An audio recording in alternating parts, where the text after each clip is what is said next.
କିଛି ବଡ଼ କଥା ନାହିଁ। ତୁମେ କେଉଁ ଜାତିରେ, କେଉଁ ଧର୍ମରେ, କେଉଁ ପରିବାରରେ, କେଉଁ ରିଲିଜନରେ ଜନ୍ମ ହେଇଛ, କିଛି ବଡ଼ କଥା ନାହିଁ।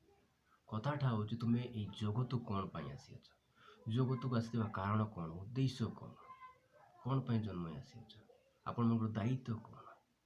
ନିଜେ ନିଜକୁ ପଚାର କି ମୁଁ କିଏ, ମୁଁ ଏ ଜଗତକୁ କ'ଣ ପାଇଁ ଆସିଅଛି, ଆସିଥିବା କାରଣ କ'ଣ, ମୋର ଉଦ୍ଦେଶ୍ୟ କ'ଣ, ମୋର ଦାୟିତ୍ୱ କ'ଣ, ନିଜେ ନିଜକୁ ପଚାର ଆଉ ଜାଣ। ଯଦି ଏହି ପ୍ରଶ୍ନର ଉତ୍ତର ନ ଜାଣିକି ବଞ୍ଚୁଅଛନ୍ତି ତାହେଲେ ଆପଣମାନେ ବଞ୍ଚିଥିଲେ ସୁଦ୍ଧା ମରିଥିବା ଲୋକ ସହିତ ସମାନ। ଆପଣମାନଙ୍କର ଜନ୍ମ ହୋଇଥିବାଟା ବେକାର ଅଟେ, ଆପଣଙ୍କର ଜୀବନ ବେକାର ଅଟେ।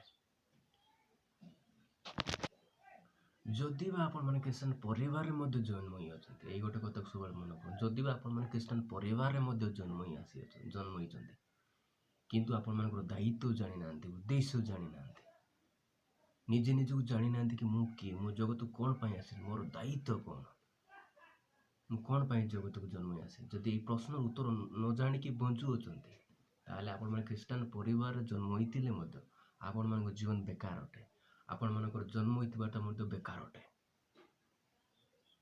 This is not I am saying, this the Bible is proven.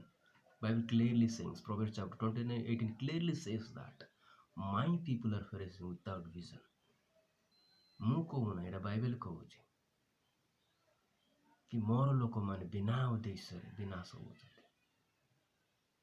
ଉଦ୍ଦେଶ୍ୟ ବିନା ମୋର ଲୋକମାନେ ମରୁଅଛନ୍ତି ବୋଲି କହୁଛି।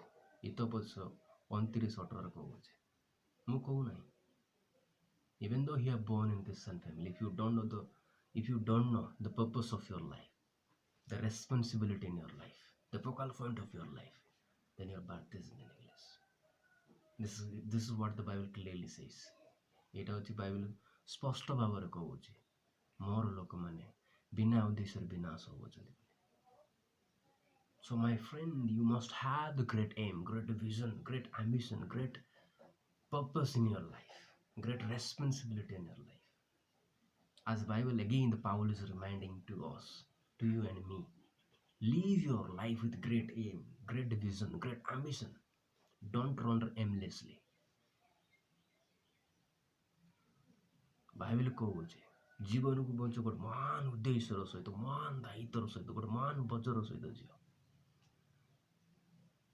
ନିଜେ ନିଜକୁ ପଚାରକୁ ମୁଁ ଏ ଜଗତକୁ ମୁଁ କ'ଣ ପାଇଁ ଆସିଛି, ମୋର ଦାୟିତ୍ୱ କ'ଣ, ମୋର ଉଦ୍ଦେଶ୍ୟ କ'ଣ। ବାଇବେଲ ମୁଁ ପୁଣି ଆମମାନଙ୍କୁ ମନେ ପକାଇ ଦେଉଛି କି ଜୀବନକୁ ବଞ୍ଚ ଗୋଟେ ମହାନ ଉଦ୍ଦେଶ୍ୟର ସହିତ, ମହାନ ଦାୟିତ୍ୱର ସହିତ ବଞ୍ଚ। Then your birth is meaning. ଯଦି ମହାନ ଉଦ୍ଦେଶ୍ୟ ସହିତ ବଞ୍ଚୁଛି ତାହେଲେ ଆପଣଙ୍କ ଜୀବନ ଗୋଟେ ମୂଲ୍ୟ ହୋଇଅଛି।